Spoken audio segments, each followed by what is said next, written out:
नमस्कार, मैं साइमा खान आप सभी दर्शकों का इस सांकेतिक भाषा समाचार में स्वागत करती हूं। मेरे साथ है मेरी सहयोगी दीपाली, जो अगले आधे घंटे में आपको सांकेतिक भाषा में समाचार बताएंगी। शुरुआत करते हैं हेडलाइंस से। शराब घोटाला मामले में दिल्ली के मुख्यमंत्री अरविंद केजरीवाल को दिल्ली हाई कोर्ट से झटका, नहीं मिली जमानत, जेल में ही रहेंगे केजरीवाल। हाई कोर्ट ने कहा कि निचली अदालत के फैसले में कई कमियां।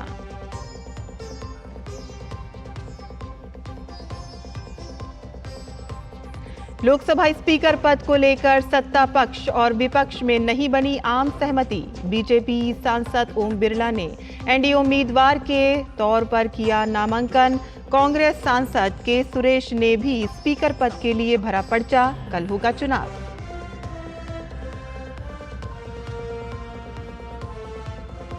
स्पीकर पद को लेकर आम सहमति नहीं बनने पर एनडीए ने विपक्ष पर साधा निशाना।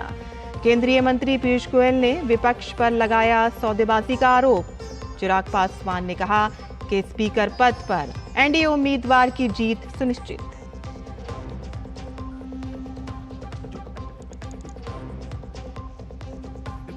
$1975 के आपातकाल को पीएम मोदी ने बताया लोकतंत्र पर सिया धब्बा।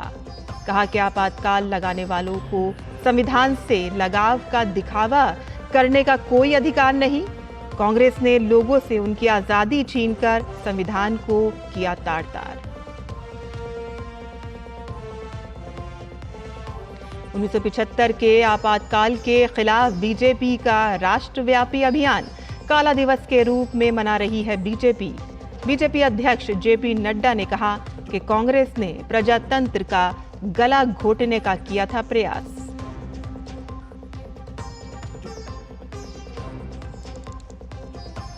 मुख्यमंत्री योगी आदित्यनाथ के अध्यक्षता में हुई यूपी कैबिनेट बैठक में 43 प्रस्ताव को मंजूरी।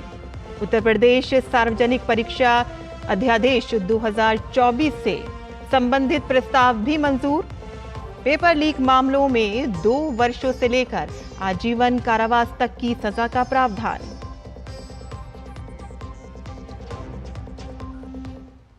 और अब समाचार विस्तार से। लोकसभा अध्यक्ष पद को लेकर बीजेपी के नेतृत्व वाले एनडीए और विपक्ष के इंडी गठबंधन के बीच आम सहमति नहीं बन पाई है। एनडीए की ओर से ओम बिरला और इंडी ब्लॉक की ओर से के सुरेश ने नामांकन पत्र दाखिल किया। एनडीए नेताओं ने 18वीं लोकसभा के अध्यक्ष के लिए ओम बिरला के समर्थन में एक प्रस्ताव पर हस्ताक्षर किए। विपक्ष की ओर से उम्मीदवार खड़े किए जाने के बाद अब ये तय माना जा रहा है कि इस बार लोकसभा अध्यक्ष पद के लिए बुधवार को वोटिंग होने जा रही है। हालांकि सदन में संख्या बल की बात करें तो एनडीए गठबंधन के उम्मीदवार के तौर पर ओम बिरला का आसानी से चुनाव जीतना तय माना जा रहा है। नई सरकार के गठन के बाद लोकसभा में सरकार और विपक्ष के बीच ये पहला शक्ति प्रदर्शन होने जा रहा है। इसी बीच लोकसभा अध्यक्ष चुनाव में रणनीति तय करने के लिए एनडीए की आज बैठक हुई। भाजपा ने अपने सांसदों के कल सदन में उपस्थित रहने के लिए व्हिप जारी की है। स्पीकर और डिप्टी स्पीकर पद के चुनाव को लेकर सत्ता और विपक्ष में सहमति नहीं बन पाई। दरअसल विपक्ष संसदीय परंपराओं का हवाला देते हुए डिप्टी स्पीकर के पद पर अड़ गया। लेकिन आपको बता दें कि जिन राज्यों में विपक्षी दलों की सरकार है वहां या तो डिप्टी स्पीकर के पद खाली हैं या सत्ताधारी दल के ही स्पीकर और डिप्टी स्पीकर हैं। सबसे पहले हम बात करेंगे पश्चिम बंगाल की, जहां टीएमसी की सरकार है। वहां टीएमसी के बिमन बनर्जी स्पीकर हैं और टीएमसी के ही आशीष बनर्जी डिप्टी स्पीकर हैं। तमिलनाडु में डीएमके की सरकार है। वहां भी डीएमके के एम अप्पापू स्पीकर हैं और डीएमके के ही के पितचंडी डिप्टी स्पीकर हैं। कर्नाटक में कांग्रेस की सरकार है और कांग्रेस के यूटी खादर फरीद स्पीकर हैं और डिप्टी स्पीकर आरएम लमानी भी कांग्रेस के हैं।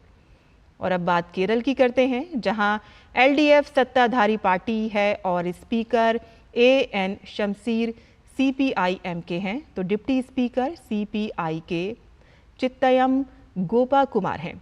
तो वहीं कांग्रेस शासित तेलंगाना में स्पीकर कांग्रेस के गद्दाम प्रसाद कुमार हैं, जबकि डिप्टी स्पीकर का पद खाली है। झारखंड में JMM और कांग्रेस की सरकार है, तो स्पीकर JMM के रविंद्रनाथ महतो हैं और यहां भी डिप्टी स्पीकर का पद खाली है। और अब बात करते हैं पंजाब की, जहां आम आदमी पार्टी की सरकार है और यहां भी स्पीकर कुलतार सिंह संधवा हैं और डिप्टी स्पीकर भी आपके ही जय कृष्ण सिंह हैं। दिल्ली में भी आपकी सरकार है और आपके रामनिवास गोयल स्पीकर हैं और डिप्टी स्पीकर भी आपके ही राखी बिरला हैं। हिमाचल प्रदेश में कांग्रेस की सरकार है और कांग्रेस के ही कुलदीप सिंह पठानिया स्पीकर हैं और कांग्रेस के ही विनय कुमार डिप्टी स्पीकर हैं। स्पीकर पद पर चुनाव को लेकर प्रतिक्रियाओं का सिलसिला भी जारी है। स्पीकर पद पर आम सहमति बनाने के लिए सरकार की ओर से प्रयास किए गए। रक्षा मंत्री राजनाथ सिंह ने राहुल गांधी के आरोप का जवाब देते हुए कहा कि कल से मल्लिकार्जुन खड़गे से 3 बार बातचीत हो चुकी है। दरअसल राहुल गांधी ने कहा था कि कल शाम राजनाथ सिंह जी ने खड़गे जी को फोन किया था और खड़गे जी ने पूरे विपक्ष की तरफ से स्पीकर को समर्थन देने की बात कही थी, लेकिन राजनाथ सिंह ने कोई जवाब नहीं दिया। खड़गे जी का प्रश्न है, एक सीनियर लीडर हैं, उनका सम्मान करता हूं। कल से लेकर आज तक उनसे 3 बार हमारी बात हुई है। संसदीय कार्य मंत्री किरेन रिजिजू ने भी कहा कि सरकार की तरफ से आम सहमति बनाने के प्रयास किए गए। स्पीकर पद का फैसला आम सहमति से नहीं होने पर उन्होंने कांग्रेस पर निशाना साधा।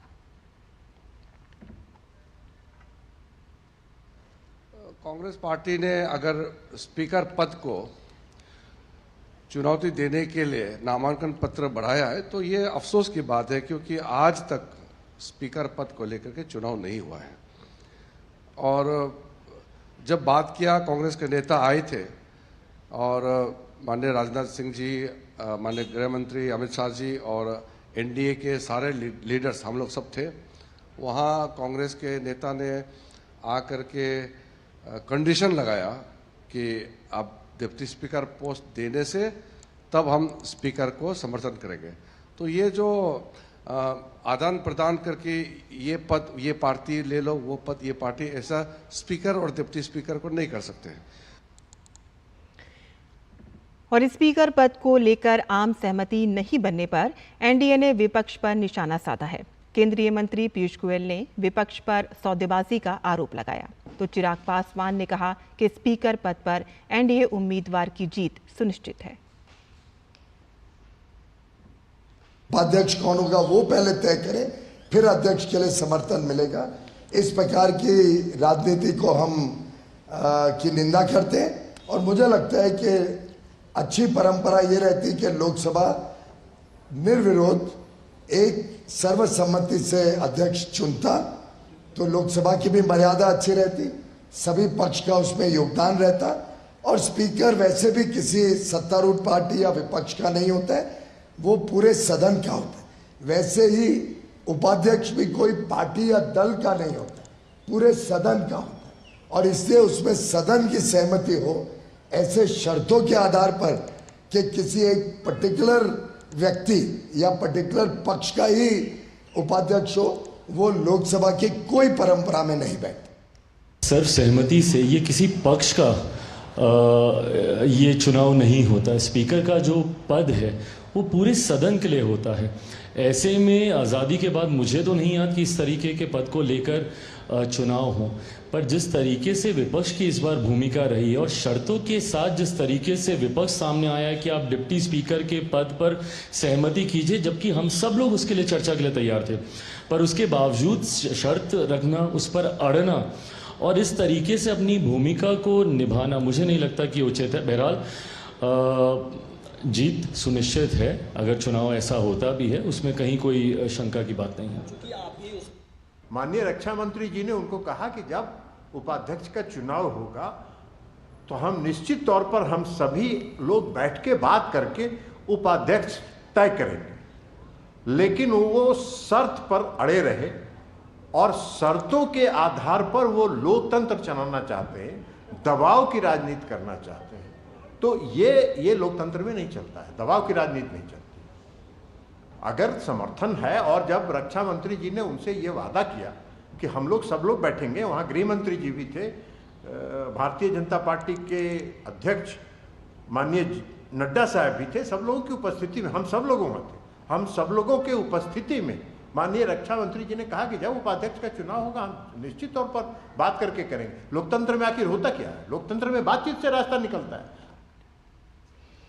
लोकसभा अध्यक्ष पद के लिए कांग्रेस नेता के सुरेश के नामांकन को लेकर तृणमूल कांग्रेस के नेता अभिषेक बनर्जी ने कहा कि उनसे इस बारे में कांग्रेस ने कोई संपर्क नहीं किया है और ये उनका व्यक्तिगत फैसला है। कांटेक्ट किया था कांग्रेस ने, आरोप है कि कांग्रेस ने कांटेक्ट किया था, लेकिन अभी तक कोई जवाब नहीं आया है। कोई कांटेक्ट नहीं किया है, कोई बातचीत नहीं हुआ है, and unfortunately this has been a unilateral decision. नवनिर्वाचित सांसदों द्वारा लोकसभा सदस्य के तौर पर शपथ लेने का क्रम आज भी जारी है और इस क्रम में कांग्रेस, भाजपा और शिवसेना के जीते हुए सांसदों ने प्रोटेम स्पीकर के समक्ष संसद सदस्यता की शपथ ली। दूसरे दिन भाजपा सांसद और एनडीए के स्पीकर पद के उम्मीदवार ओम बिरला ने 18वीं लोकसभा के सदस्य के रूप में शपथ ली। इनके अलावा सांसद LS बलवंत वानखेड़े और एडवोकेट गोपाल कागड़ा पदवी समेत कई नवनिर्वाचित सांसदों ने भी लोकसभा सदस्य के रूप में शपथ ली और ये सिलसिला लगातार जारी है।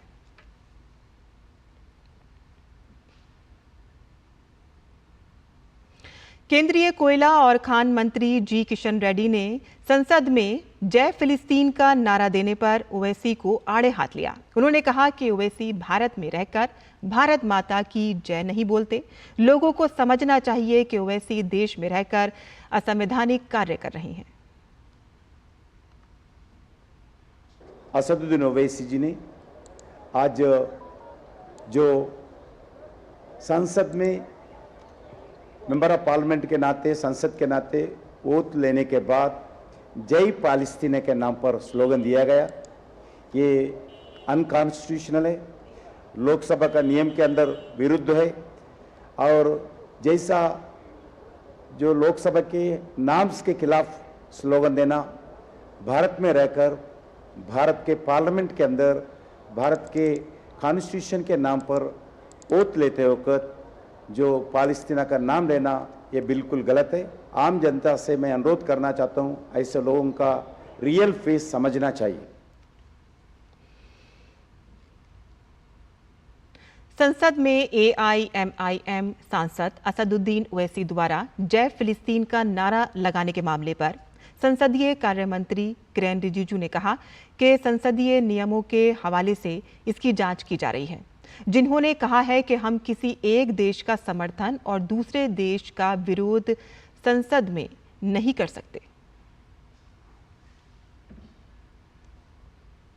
एक मेंबर ने शपथ लेने के बाद जय फिलिस्तीन का नारा लगाया, तो मैं अभी उसको रूल्स के मुताबिक जो चेयर में हैं उनसे बात करता हूं इसका क्या करना है, क्योंकि हम किसी देश का विरोध और किसी देश से दुश्मनी नहीं है, लेकिन भारत के सदन के अंदर किसी और देश का लेकर के जयकार करना ये मैं सही नहीं मानता हूँ।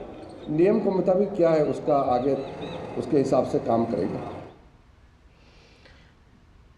असदुद्दीन ओवैसी के जय फिलिस्तीन के नारे पर भाजपा विधायक टी राजा ने आपत्ति व्यक्त करते हुए कहा कि ओवैसी ने जो नारा दिया है वह बिल्कुल गलत है, ये सदन के नियम के खिलाफ है। ओवैसी भारत में रहकर भारत माता की जय नहीं बोलते। यदि उन्हें फिलिस्तीन से इतनी ही हमदर्दी है तो वो फिलिस्तीन क्यों नहीं चले जाते।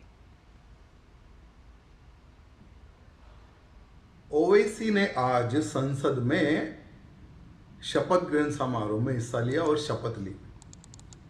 शपथ तक ठीक था, लेकिन लास्ट में ओवैसी ने कहा जय भीम, जय भीम और जय फिलिस्तीन। तो मैं ओवैसी को कहना चाहूँगा, भारत माता की जय बोलने में तुझे क्यों शर्म आती है भाई? जिस देश में खाता है, जिस देश में पीता है, भारत देश में राजनीति भी करता है और भारत माता की जय बोलने में शर्म आती है।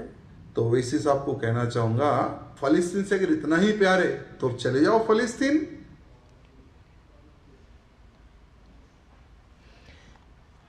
और अब बात करते हैं 1975 में लागू हुई इमरजेंसी की।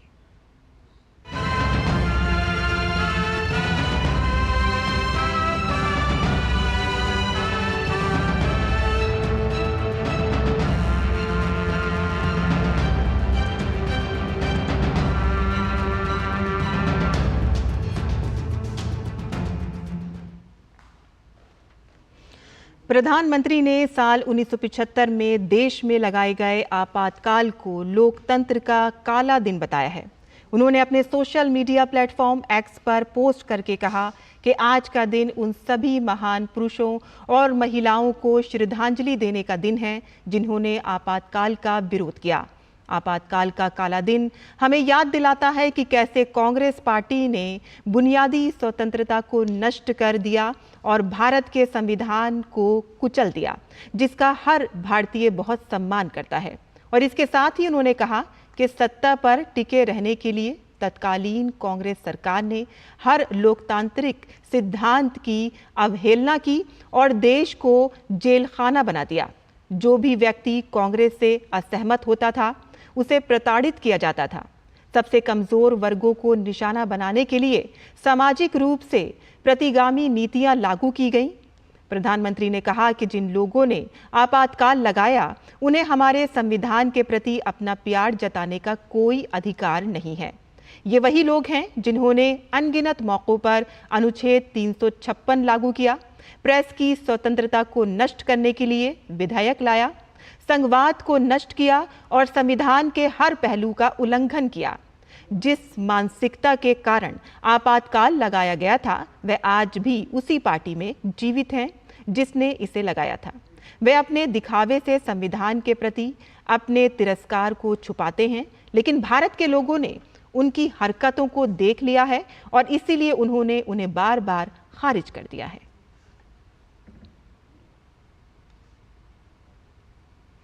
उत्तराखंड के सांसद अजय भट्ट ने आपातकाल पर कहा कि ये दाग कांग्रेस के दामन से कभी नहीं छूटेगा।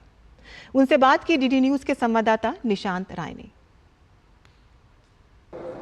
उत्तराखंड से सांसद अजय भट्ट जी हमारे साथ मौजूद हैं। सर, आज इमरजेंसी की वर्सी है, क्या कहेंगे? ये दाग कांग्रेस से कभी छूट नहीं सकता है। जिन्होंने डेमोक्रेसी को तहस नहस कर दिया, पत्रकारों के और जागरूक लोगों के नाखून खिंचवा दिए, शरीफ आदमियों को जेलों में बंद कर दिया, जो आज प्रजातंत्र की दुहाई देते हैं, प्रजातंत्र का सत्यानाश किया अगर किसी ने इमरजेंसी लगा के, पूर्व प्रधानमंत्री श्रीमती इंदिरा गांधी जी के द्वारा हुआ। कानून को नहीं माना, कोर्ट को नहीं माना, कोर्ट के फैसले के खिलाफ इमरजेंसी लगाई कि हम ठीक ठाक हैं, लेकिन भगवान के घर में देर है अंधेर नहीं है, उसके परिणाम भी भुगतने पड़े। ये दाग कभी छूट भी नहीं सकता है। तो संविधान की किताब भी लेकर आया था सर विपक्ष सदन में। देखिए, विपक्ष अपना ड्रामा करता है, बहुत बचकाना है, ना समझ है। हम बार बार कह रहे हैं, अगर समझदार विपक्ष होता तो लोग मानते नहीं। एड़ी चोटी लगा रहा है, अधजल गगरी छलकत जाए। समझ रहे, पता नहीं क्या कर लिया भाई, क्या कर लिया आपने। हम लोग तो लगातार आगे बढ़ रहे हैं। मोदी जी पर अटूट विश्वास है। गलतफहमी फैलाओ, उसमें क्षणिक मात्र के लिए जैसे सूरज पर बादल आ जाते हैं, लेकिन तेज छुपता नहीं है। मोदी जी का तेज, उनका प्रकाश, उनका कृतित्व, उनका व्यक्तित्व कभी छुपने वाला नहीं है। शुक्रिया हमसे बातचीत करने के लिए। ये थे हमारे साथ उत्तराखंड से सांसद अजय भट्ट जी, जिनका कहना है कि कांग्रेस और विपक्ष एक तरीके से अधजल गगरी छलकत जाए वाला रवैया अपना रही है। कैमरा पर्सन प्रमोद नेगी के साथ निशांत राय, डीडी न्यूज़, दिल्ली। मध्य प्रदेश के मुख्यमंत्री मोहन यादव ने गृह मंत्री अमित शाह से मुलाकात कर राज्य सरकार के कामकाज की प्रगति की जानकारी दी। हमारे संवाददाता अमरेंद्र गुप्ता के साथ खास बातचीत में उन्होंने मुलाकात को बेहद सार्थक बताया। उन्होंने आपातकाल को दुर्भाग्यपूर्ण बताया और कहा कि वास्तव में आपातकाल लगाना संविधान का अपमान था। 18वीं लोकसभा के प्रथम सत्र का दूसरा दिन है और लगातार एक और जहां शपथ ग्रहण समारोह चल रहा है, वहीं कई स्टेट के मुख्यमंत्री भी लगातार यहां सामने आ रहे हैं। हमारे साथ बात करने के लिए मध्य प्रदेश के मुख्यमंत्री मोहन यादव जी हैं। सर, आप आज संसद भवन में आए और आपकी मुलाकात गृह मंत्री से भी हुई, किन मुद्दों पर सर बातचीत हुई? मुझे संतोष इस बात का कि मध्य प्रदेश सरकार के किए गए कामों से माननीय गृह मंत्री जी संतुष्ट भी है और माननीय प्रधानमंत्री जी ने जो आह्वान किया है, एक पेड़ अपनी माँ के नाम, तो हमने वो अभियान की शुरुआत भी की है और माननीय गृह मंत्री जी को भी निमंत्रण दिया, वो स्वयं आने वाले हैं। साथ ही साथ हमने अपनी सरकार के निर्णयों से उनको अवगत भी कराया है और कई मामलों में जो मध्य प्रदेश सरकार को केंद्र सरकार सपोर्ट कर रही है, इस दृष्टि से कई मंत्रियों से मिल रहे हैं और उनसे लगातार अपने अलग अलग कामों की बात करके मध्य प्रदेश की जनता के लिए, प्रदेश के विकास के लिए लगातार हम मिला। देश भर में भारतीय जनता पार्टी कार्यक्रम कर रही है। ये वो मौका था जब लोकतंत्र की हत्या की थी और इसको कांग्रेस को जवाब देने की बात थी। नहीं, मैं ये नहीं समझ सकता हूँ कि कांग्रेस को जवाब देना। ये बात सही है कि कांग्रेस की करतूतों को जनता के सामने लाने का बड़ा निर्णय है। वाकई आज से कई साल पहले जब आपातकाल लगाया, ये बहुत दुर्भाग्य का समय था और लोकतंत्र के साथ और खासकर संविधान के साथ संविधान को अपमानित करने का सबसे खराब उदाहरण है का आपातकाल। तो ये थे मध्य प्रदेश के मुख्यमंत्री मोहन यादव जी, जिनका साफ तौर पर मानना है कि वो कई मुद्दों के साथ संसद भवन में मिलने आए थे और आपातकाल को उन्होंने एक काला धब्बा बताया है। कैमरामैन नवीन के साथ अमरेंद्र गुप्ता, संसद भवन, DD news, Delhi.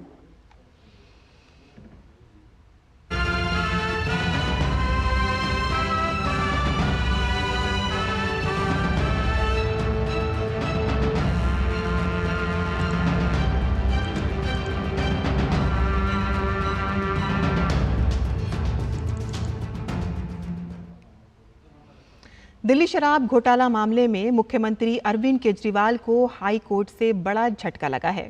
High court से उन्हें राहत नहीं मिली है। हाई कोर्ट ने अरविंद केजरीवाल की जमानत याचिका को खारिज कर दिया है। फिलहाल केजरीवाल जेल में ही रहेंगे।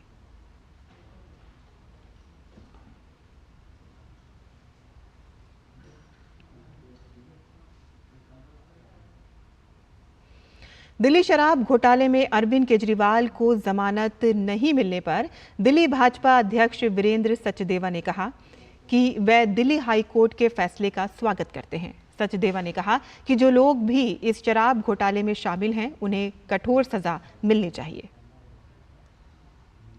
माननीय हाई कोर्ट ने ये स्पष्ट किया था कि अरविंद केजरीवाल की गिरफ्तारी वैध है, कानूनी रूप से ठीक है और जांच एजेंसी के पास सफिशिएंट एविडेंस है। ट्रायल कोर्ट के निर्णय पर उन्होंने हाई कोर्ट ने दोबारा से स्टे बरकरार रखा है। तो मुझे लगता है ये जांच जिस तरह से चल रही है, सही मायने में अरविंद केजरीवाल और पूरी जो लोग इसमें शामिल हैं, उनको कठोर सजा मिलनी चाहिए। इस लोकतंत्र की खूबी ये है कि यहाँ हर अपराधी को अपनी बात रखने का अधिकार है, लेकिन जिस तरह की भाषा वो बोल रहे हैं कि हम माननीय कोर्ट के निर्णय से सहमत नहीं है, ये सीधा सीधा कोर्ट की अवमानना है। नीट पेपर लीक मामले में बिहार के डिप्टी सीएम सम्राट चौधरी ने कहा कि लगातार कार्रवाई चल रही है, जो भी दोषी होगा उन्हें छोड़ा नहीं जाएगा। और साथ ही बिहार में जंगल राज को लेकर किए गए तेजस्वी यादव के ट्वीट पर डिप्टी सीएम सम्राट चौधरी ने करारा जवाब दिया। उन्होंने लालू प्रसाद को बिहार में गुंडागर्दी का प्रतीक बताते हुए कहा कि बिहार में तेजस्वी यादव के पिता के राज में सीएम हाउस से गुंडागर्दी होती थी। लगातार कार्रवाई चल रहा है और जो अपराधी है उसको छोड़े नहीं जा सकते, एकदम स्पष्ट तौर पर है। और अब तो सीबीआई ने भी इसको टेकअप कर लिया है। सीबीआई सब पर कार्रवाई करेगी, एकदम श्योर रहिए और जवाब देना पड़ेगा। एक दिमाग खराब हो गया है, उनको याद करना चाहिए उनके पिताजी के राज को। गुंडागर्दी सीएम हाउस से होती थी, सीएम हाउस में बैठकर रैंसम वसूले जाते थे और लालू प्रसाद जी पंचायती करते थे। वो दिन हम लोगों ने देखा है लालू जी का। लालू जी तो गुंडागर्दी के ही प्रतीक है बिहार में। और पश्चिम बंगाल की मुख्यमंत्री ममता बनर्जी ने तीस्ता जल बंटवारा समझौते और फर्राका बैराज संधि के नवीकरण पर ढाका के साथ चल रही बातचीत से राज्य को बाहर रखने पर अपनी नाखुशी जाहिर की है। उन्होंने प्रधानमंत्री को लिखे पत्र में कहा कि बांग्लादेश और भारत की दोस्ती पश्चिम बंगाल की अनदेखी की कीमत पर नहीं हो सकती। ममता के रवैये पर कड़ा ऐतराज जताते हुए भाजपा सांसद प्रताप चंद्र सारंगी ने कहा है कि ममता बनर्जी हर मामले में विरोध की राजनीति करती हैं। प्रधानमंत्री दोनों देशों के हितों के पक्ष में ही कार्य कर रहे हैं और इसीलिए हर मामले में उनसे राय लेने की आवश्यकता नहीं है। राष्ट्र का जो मुखिया होता है उनको ये अधिकार है, ये विदेश से हमारे राष्ट्र हित में समझौता कर सकते हैं और करते हैं।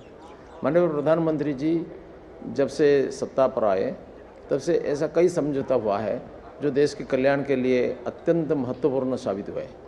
श्रीमती ममता बनर्जी को अपना राजनीतिक स्वार्थ सर्वदा राष्ट्रहित से ज़्यादा महत्वपूर्ण लगता है, इसलिए उनका ये बातों में कोई दम नहीं है। स्वयं माननीय प्रधानमंत्री जी जो राष्ट्र के कल्याण के लिए उचित है वो करेंगे, कर सकते हैं। ममता दीदी कितना भी बकवास करने लगे इसमें कोई फर्क नहीं पड़ता। और आज के हमारे इस विशेष सांकेतिक समाचार में बस इतना ही। मुझे और मेरी सहयोगी दीपाली को अब अनुमति दें। नमस्कार, आप देखते रहिए DD न्यूज़।